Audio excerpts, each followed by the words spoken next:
Sheikh GS academy में स्वागत है। आज हम एक नए लेक्चर की शुरुआत करेंगे। इस वीडियो में हम सोशियो कल्चर रिफॉर्म मूवमेंट्स, सामाजिक और धार्मिक सुधार के जो मूवमेंट्स हुए उसके बारे में देखेंगे। तो देखते हैं। इसके पहले हमने गवर्नर जनरल्स का वीडियो बनाया और उसका वाइस रॉय का पार्ट बचा है, वो हम नेक्स्ट वीडियो में कवर करेंगे। आज के वीडियो में हम सामाजिक और धार्मिक सुधार मूवमेंट्स के बारे में देखें। सबसे पहले ब्रह्मो समाज की बात आती है, राजा राम मोहन रॉय की। राजा राम मोहन रॉय ने सामाजिक सुधार की नींव रखी, कह सकते हैं इंडिया में। तो Raja Ram Mohan Roy father of Indian renaissance से कहा जाता है इनको। फादर ऑफ मीन्स पिता, पुनर्जागरण का पिता कहा जाता है इन्हें। और इन्होंने बुक्स लिखी, गिफ्ट टू मोनोथिस्ट, और दूसरी बुक लिखी परसेट ऑफ जीसुइट, और एक grammar book, Bengali grammar book की भी इन्होंने लेखन किया। तो ब्रह्मो समाज का बहुत बड़ा रोल रहा है सती एक्ट को लाने में, एबोलिशन ऑफ सती में 1828 में, जो विलियम बेंटिक के टाइम पे हुआ था। और ब्रह्मो समाज किस तरीके से बना उसकी बात देख लेते हैं। तो सबसे पहले आत्मीय सभा राजा राम मोहन रॉय ने 1814 में बनाया, और उसके बाद फिर ब्रह्मो सभा बनाया। फिर ब्रह्मो सभा को ही रीनेम करके ब्रह्मो समाज रखा 1828 में, और 1828 में ही हमने देखा एबोलिशन ऑफ सती एक्ट। फिर ब्रह्मो समाज से जुड़ते हैं देवेंद्रनाथ टैगोर, जो कि रविंद्रनाथ टैगोर के पिताजी। इनका किस तरीके से रोल रहता है ब्रह्मो समाज में? इन्होंने सबसे पहले तत्वबोधिनी सभा चला रहे थे, 1834 में बनाए थे इन्होंने। और तत्वबोधिनी सभा से रिलेटेड तत्वबोधिनी पत्रिका भी चला रहे थे बंगाल में ही। और इन्होंने ब्रह्मो समाज ज्वाइन किया 1842 में। और इन्हीं के बाद रोल आता है केशव चंद्र सेन का। केसी सेन जिसे कहा जाता है, केसी सेन को भी लाने वाले देवेंद्रनाथ टैगोर ही थे। इन्होंने ब्रह्मो समाज में केसी सेन को लाया और आचार्य बनाया 1858 में। और केसी सेन का बहुत ज़्यादा ही इम्पोर्टेंट रोल रहा है ब्रह्मो समाज में, क्योंकि इन्होंने जो ब्रह्मो समाज को बंगाल से बाहर लेके गए।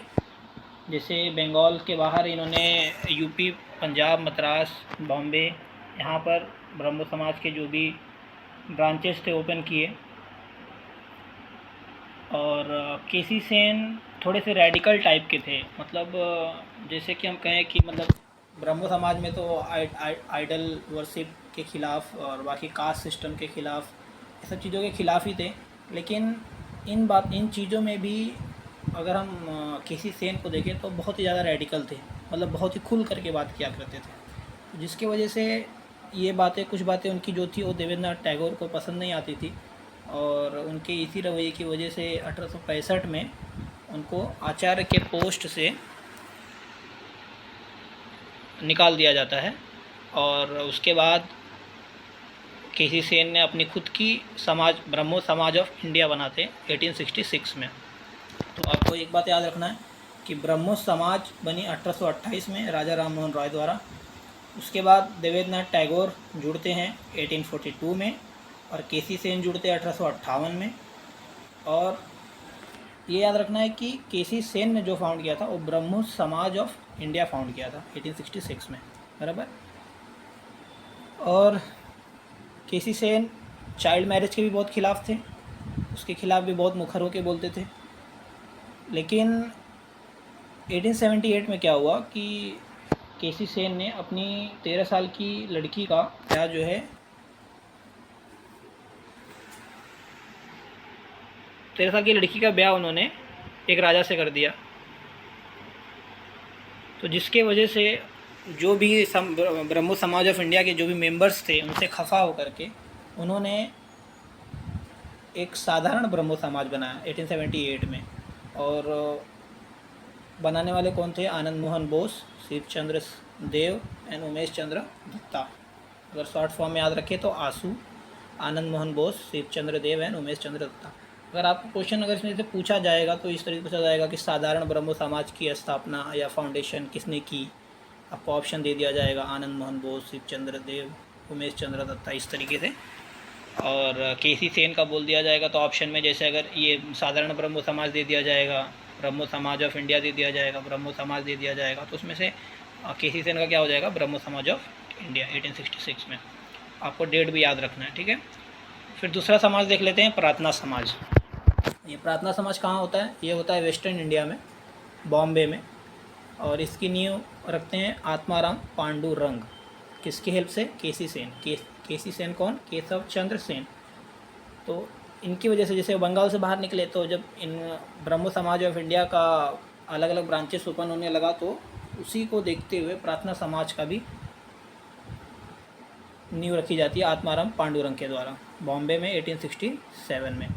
और प्रार्थना समाज इम्पॉर्टेंट इसलिए हो जाता है क्योंकि इसमें एम.जी. रानडे ने भी ज्वाइन किया और आर.जी. भांडारकर, एन.जी. चंदावरकर। तो इसमें इम्पॉर्टेंट नाम याद रखना है आपको प्रार्थना समाज में, एम.जी. रानडे और आत्माराम पांडुरंग का, ये दो नाम याद रखना है और केसी सेन की मदद से।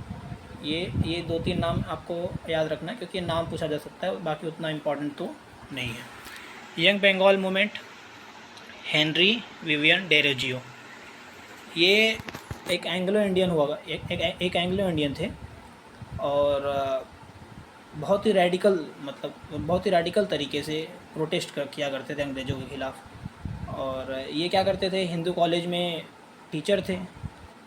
हिंदू कॉलेज वही जिसे डेविड हेयर द्वारा बनाया गया था, राम मोहन रॉय, राजा राम मोहन रॉय की मदद से हिंदू कॉलेज बनाया गया था बंगाल में। उसमें ही ये क्या करते थे, टीचर थे, बराबर।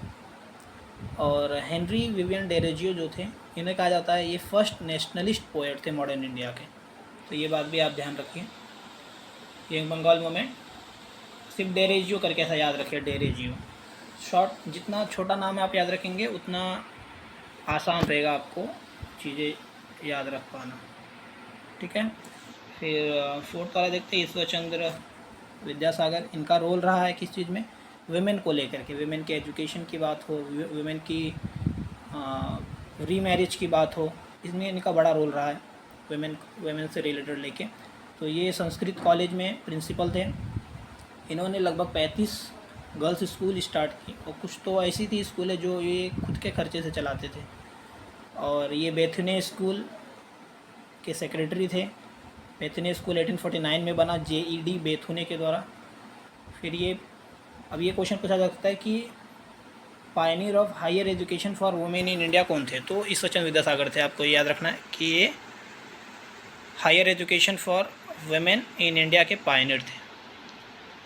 हायर एजुकेशन वुमेन के लिए स्टार्ट करने वाले ईश्वर चंद्र विद्यासागर थे। उसके बाद बाल शास्त्री जाम्बेकर, इन्हें मराठी जर्नलिज्म का फादर कहा जाता है। इन्होंने दर्पण न्यूज़पेपर स्टार्ट किया 1832 में, दिग्दर्शन स्टार्ट किया 1840 में, जो कि साइंटिफिक सब्जेक्ट, मतलब साइंटिफिक रिलेटेड लेख लिखा करते थे दिग्दर्शन में। और इन्होंने बॉम्बे नेटिव जनरल लाइब्रेरी की स्थापना की। पहले प्रोफेसर थे ये एल्फिंस्टन कॉलेज में और कोलाबा ऑब्जर्वेटरी के डायरेक्टर थे। बाल शास्त्री जाम्बेकर आपको याद रखना है, ज़्यादा इंपॉर्टेंट ये नहीं है, लेकिन बस इतना याद रखना है कि बाल शास्त्री जाम्बेकर मराठी जर्नलिज्म के फादर हुआ करते थे और जो उनके बुक्स हैं वो याद रखें। मैंने उतना ही इसलिए लिखा ही है, ज़्यादा चीज़ें इसमें लिखी नहीं है, इसके लिए कि जितना इंपॉर्टेंट है बस उतना ही आप लोग देखें। परमहंस मंडली, दादोबा पांडुरंग। देखिए, एक परमहंस सभा था जिसमें आत्माराम पांडुरंग थे और एक है परमहंस मंडली जिसमें कौन है, दादोबा पांडुरंग। ये याद रखिए, बस नाम याद रखिए, दादोबा पांडुरंग परमहंस मंडली से जुड़े हुए। ये सारे जितने में हमने देख रहे हैं ये सब कास्ट मूवमेंट से रिलेटेड थे, मतलब दलित, गरीब, ये लोग की बातें रखते थे। कास्ट डिस्क्रिमिनेशन होता था, जो भेदभाव होता था उसके खिलाफ बोला करते थे। जो चाइल्ड मैरिजेज हुआ करता था उसके खिलाफ बोला करते थे। सत्यशोधक समाज, ज्योतिबा फुले द्वारा, इनके बुक्स थे सार्वजनिक सत्यधर्म और गुलामगिरी, बराबर। फिर गोपाल हरि देशमुख, इनका पेन नेम था लोखितवादी। एक जज थे ब्रिटिश राज गवर्नमेंट में और इन्होंने वीकली स्टार्ट की, प्रभाकर, हितेंशु। जज रहते हुए भी ये लोक कल्याण के लिए काम जारी रखे। इस मैगज़ीन और न्यूज़पेपर के थ्रू। रेडिकल भी चलाते थे, ज्ञान प्रकाश, इंदु प्रकाश, लोकहितवादी। इसमें क्वेश्चन ये पूछा सकता है गोपाल हरि देशमुख, लोकहितवादी अगर दे दिया जाए तो अगर ऑप्शन दे दे गोपाल हरि देशमुख, गोपाल गणेश आगरकर, गोपाल कृष्ण गोखले, तो आप लोग को टिक लगाना है गोपाल हरि देशमुख। फिर बाद में गोपाल गणेश आगरकर का रोल क्या रहा है? इन्होंने डेक्कन एजुकेशन सोसाइटी की स्थापना की, न्यू इंग्लिश स्कूल की स्थापना की, फर्गसन कॉलेज पुणे उसकी स्थापना की, केसरी के एडिटर रहे, जो केसरी किसका न्यूज़पेपर था? लोकमान्य तिलक का, बराबर। उसके फर्स्ट एडिटर थे केसरी के। उसके बाद इन्होंने केसरी को छोड़ करके फिर अपना खुद का सुधारक न्यूज़पेपर स्टार्ट किया। फिर the servant of India society किसने स्थापना की? गोपाल कृष्ण गोखले ने 1905 में। किसकी मदद से? एम जी रानाडे की मदद से।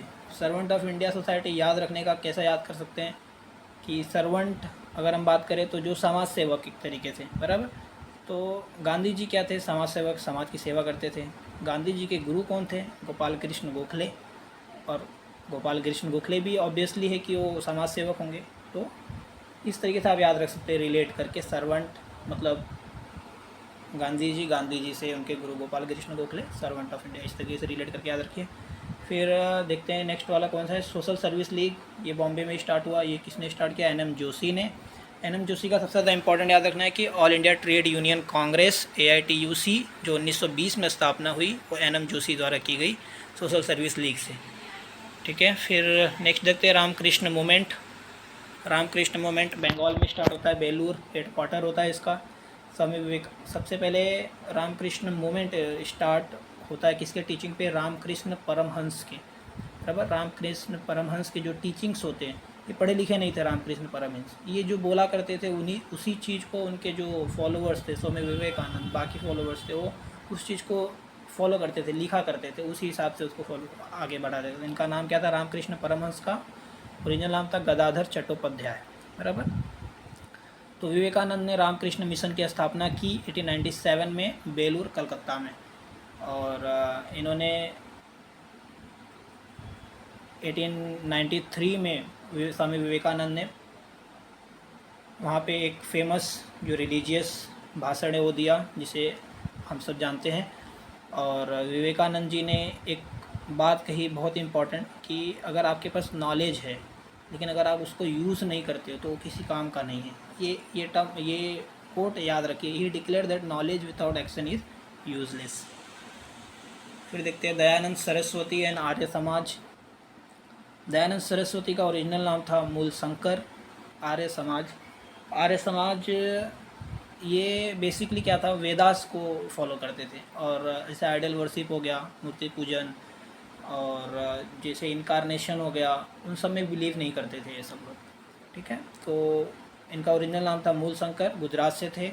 और इन्होंने अपनी शिक्षा किससे ली थी? एक इनके टीचर थे जो ब्लाइंड थे, अंधे थे, उनका नाम था स्वामी विराजानंद, मथुरा के थे। उनसे इन्होंने अपनी शिक्षा प्राप्त की। और स्वामी दयानंद सरस्वती जी ने आर्य समाज की स्थापना, पहली यूनिट बनाई बॉम्बे में 1875 में। आप ये पूछा जा सकता है कि आर्य समाज की स्थापना कब हुई? तो 1875 याद रखिए। और बाद में हेडक्वार्टर शिफ्ट किए लाहौर में। की बुक का भी नाम पूछा जाता है, सत्यार्थ प्रकाश इनकी बुक का नाम है। और एक फेमस स्लोगन है जो बैक टू द वेदास, ये दयानंद सरस्वती द्वारा ही दिया गया, ये बात भी याद रखिए। फिर आर्य समाज ने एक मिनिमम मैरिजेबल एज फिक्स किया बॉयज़ एंड गर्ल्स के लिए, ये याद रखिए। और 25 था बॉयज़ के लिए और 16 रखा गर्ल्स के लिए। बाद में आर्य समाज जो है वो दो हिस्सों में डिवाइड हो गया, एक कॉलेज पार्टी और एक गुरुकुल पार्टी और महात्मा पार्टी जिसे कहते हैं, दो हिस्सों में डिवाइड हो गया। कॉलेज पार्टी को हेड करने वाले लाला हंसराज, लाला लालचंद, लाला लाजपत राय, ये तीनों जन का नाम आप याद रखिए।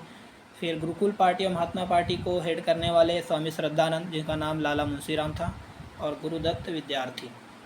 DAV स्कूल का नाम सुने होंगे, दयानंद एंग्लो वैदिक स्कूल, वो इसी से रिलेटेड है, बराबर। फिर आगे देखते हैं सेवा सदन 1908 में स्टार्ट हुआ BM मालाबारी द्वारा, और किसकी मदद से? दीवान दयाराम गिड़ूमल की मदद से। बस आप लोग इस नाम याद रखिए और ऑर्गेनाइजेशन का नाम याद रखिए जो भी ऑर्गेनाइजेशन इन्होंने फॉर्म की। फिर देव समाज 1887 में लाहौर में शिव नारायण अग्निहोत्री द्वारा स्थापना की गई। धर्म सभा 1830 में राधाकांत देव के द्वारा अगेंस्ट ब्रह्मो समाज। जब ब्रह्मो समाज बना 1828 में, तो देखिए इसका 1830 है, इससे रिलेट करके आप लोग याद रखिएगा, याद रहेगा। तो 1830 में धर्म सभा की स्थापना की राधाकांत देव ने। ये इसके लिए था कि जिस तरीके से वो विरोध करते थे आइडल वर्शिप का, बाकी चीज़ों का, हिंदू के रीति रिवाजों का, तो उसके अगेंस्ट में धर्म सभा बनाया गया 1830 में। और इन्होंने जब एबोलिशन ऑफ सती एक्ट आया उसका भी विरोध किया कि एबोलिशन ऑफ सती एक्ट को ख़त्म नहीं करना चाहिए। लेकिन ये था कि ये जो अंग्रेज़ों की जो एजुकेशन पॉलिसी थी, जो अंग्रेज़ों के इंग्लिश में वेस्टर्न एजुकेशन था, उसके खिलाफ नहीं थे, उसके सपोर्ट में ही थे ये राधाकांत देव धर्म सभा। फिर भारत धर्म महामंडल। भारत धर्म महामंडल से याद रखिए, ये इसके मेन प्रोपेगेटर थे मदन मोहन मालवीय, मेन लीडर। और ये बना कैसे, तो ये बना सनातन धर्म सभा थी 1895 में, धर्म महापरिषद थी साउथ इंडिया की, फिर तीसरी थी धर्म महामंडल मंडली बंगाल की। ये तीनों मिल करके क्या बनाए, भारत धर्म महामंडल। बराबर, इसका हेड क्वार्टर याद रखिए कहाँ पे, वाराणसी में, भारत धर्म महामंडल का। आप लोग इसको रिलेट करके याद करेंगे तो याद हो जाएगा, जैसे हेड क्वार्टर और लीडर में, तो लीडर कौन थे, मदन मोहन मालवीय, कहाँ से बिलोंग करते थे, वाराणसी से। फिर राधा स्वामी मूवमेंट 1861 में, तुलसीराम, इनका नाम शिव दयाल साहेब, ये आगरा के थे। SNDP मूवमेंट श्री नारायण गुरु स्वामी द्वारा, कहाँ पे स्टार्ट किया गया, केरला में। केरला में इजावा कम्युनिटी है, उससे बिलोंग करते थे श्री नारायण गुरु। और यहाँ पे ये भी दलित मूवमेंट से रिलेटेड है। और वहाँ पे क्या थी, उनको पूजा अर्चना क्या करने नहीं देते थे मंदिरों में, तो जिसकी वजह से इन्होंने ये मूवमेंट स्टार्ट किया। और उसी को टेम्पल एंट्री मूवमेंट के भी नाम से जाना जाता है, लेकिन वो 1920s में हुए। और टेम्पल एंट्री मूवमेंट में ही गांधी जी ने भी पार्टिसिपेट किया। ये क्वेश्चन बनता है कि टेम्पल एंट्री मूवमेंट में गांधी जी ने पार्टिसिपेट किया कि नहीं किया, ये क्वेश्चन बनता है, याद रखिए। और उन्हीं के डिसाइपल थे कुमारन आसन। अरावीपुरम मूवमेंट भी रिलेटेड, मतलब उसी से है, SNDP मूवमेंट से ही, लेकिन उसको आगे बढ़ा श्री नारायण गुरु के बाद कुमारन आसन ने। तो जस्टिस मूवमेंट ये तमिलनाडु मद्रास में स्टार्ट हुआ, किसके द्वारा, CN Mudaliar, PM Nair, P Tyagaraja, 1917 में। किसके अगेंस्ट था ये, मतलब अगेंस्ट मतलब नहीं, जैसे कि ये था जो निचली कास्ट के लोग थे, दलित थे, मिडिल क्लास ये लोग थे, उनकी एडमिनिस्ट्रेटिव सर्विस के लिए, उनके गवर्नमेंट जॉब्स के लिए ये चलाई गई जस्टिस मूवमेंट। फिर सेल्फ रिस्पेक्ट मूवमेंट 1920 में, 1920s में थी, ई रामास्वामी नायकर के द्वारा। ये भी दलित मूवमेंट से रिलेटेड है। ये नाम याद रखिए, ई रामास्वामी नायकर। बालिजा नायडू याद नहीं रहेगा तो भी चलेगा, लेकिन ये नाम याद रखिए। और कब, किस टाइम पीरियड में हुआ वो याद रखिए। इंडियन सोशल कॉन्फ्रेंस 1887 में, MG रानडे और रघुनाथ राव द्वारा। ये इंडियन सोशल कॉन्फ्रेंस जो है ये इंडियन नेशनल कांग्रेस से जुड़ा हुआ है। ये इंडियन नेशनल कांग्रेस का ही सोशल रिफॉर्म सेल था। जैसे इंडियन नेशनल कांग्रेस किस लिए काम करती थी, पॉलिटिकली काम कर रही थी, तो ये काम कर रही थी जो सामाजिक सुधार है उससे रिलेटेड, कि भेदभाव ख़त्म करो, जो छुआछूत है वो ख़त्म करो, डिस्क्रिमिनेशन ख़त्म करो, उससे रिलेटेड काम कर रही थी। फर्स्ट कॉन्फ्रेंस इसका होता है मद्रास में 1887 में। फिर वहाबी मूवमेंट, इसे वली उल्लाह मूवमेंट भी बोलते हैं, क्योंकि वली उल्लाह और अब्दुल वहाब की टीचिंग को ही इसमें जो फॉलो करते हैं उसी को बोला जाता है वहाबी मूवमेंट। इसको पॉपुलराइज़ किया किसने, दो नाम याद रखिए, शाह अब्दुल अजीज़ और सैयद अहमद बरेलवी। तो सबसे ज़्यादा इंपॉर्टेंट याद रखिए सैयद अहमद बरेलवी। ये इसको बोला जाता है मेन सेंटर कहाँ था वहाबी का, मेन जो सेंटर था तो पटना है इसका मेन सेंटर, ये याद रखिए। और तीतू मीर्स मूवमेंट, मीर निथार अली या फिर तीतू मीर बंगाल में था, ये भी जाके बाद में वहाबी मूवमेंट में मिल जाता है। फ़राइज़ी मूवमेंट 1818 में, किसके द्वारा, हाजी शरीयतुल्लाह के द्वारा, और बाद में उसको उसके बेटे प्रोपगेट करता है दादू मियाँ 1840 के बाद। ये होता है एक्चुअली किसान मूवमेंट की तरह होता है, लेकिन बाद में रिलीजियसली मूवमेंट की तरह कन्वर्ट हो जाता है। अहमदिया मूवमेंट मिर्ज़ा गुलाम अहमद द्वारा फाउंड किया जाता है 1889 में। ये मूवमेंट होता है थोड़ा सा जो इस्लामिक कल्चर होता है उसमें लिबरल फॉर्म का कहा जाता है, लेकिन इसमें ये होता है कि मिर्ज़ा ग़ुलाम अहमद को एज़ अ मसीहा की तरह, एज़ अ प्रोफेट की तरह मानना शुरू करते हैं, जिसकी वजह से बाकी जो मुस्लिम कम्युनिटी है उसको बाइकआउट करती है। Sir Syed Ahmad Khan and Aligarh movement. Sir Syed Ahmad Khan British government में जज होते हैं और 1878 में इनकी रिटायरमेंट होती है। तो 1878 में इंडियन लेजिस्लेटिव काउंसिल में इन्हें चुन करके भेजा जाता है अंग्रेज़ों द्वारा, और 1875 में अलीगढ़ मुस्लिम यूनिवर्सिटी की स्थापना रखते हैं, जिसका इनाम था मोहम्मदन एंग्लो ओरिएंटल कॉलेज। फिर 1888 में इनके द्वारा ही यूनाइटेड पैट्रियोटिक एसोसिएशन बनाया जाता है। किसके अगेंस्ट में? इंडियन नेशनल कांग्रेस के अगेंस्ट में बनाया जाता है, इसलिए कि ये अपील करते हैं बाकी लोगों से। और इनके साथ में शिव नारायण अग्निहोत्री होते हैं, वो मिल करके यूपीए बनाते हैं, यूनाइटेड पैट्रियोटिक एसोसिएशन। और वो आईएनसी के अगेंस्ट बोलते हैं और लोगों से अपील करते हैं कि मुस्लिमों से और बाकी लोगों से अपील करते हैं कि ये इंटरनेशनल कांग्रेस के साथ ना जाए और अंग्रेज़ों के ख़िलाफ़ ना बोले।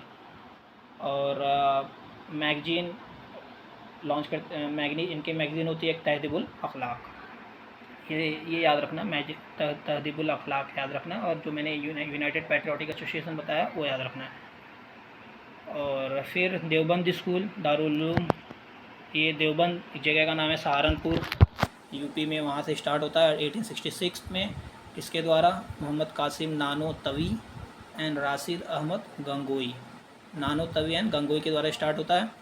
और ये जो सैयद अहमद ख़ान और शिव नारायण अग्निहोत्री स्टार्ट करते हैं यूनाइटेड पैट्रियोटिक एसोसिएशन, उसके अगेंस्ट में रहते हैं देवबंद स्कूल, और इंडियन नेशनल कांग्रेस को सपोर्ट करते हैं लोग।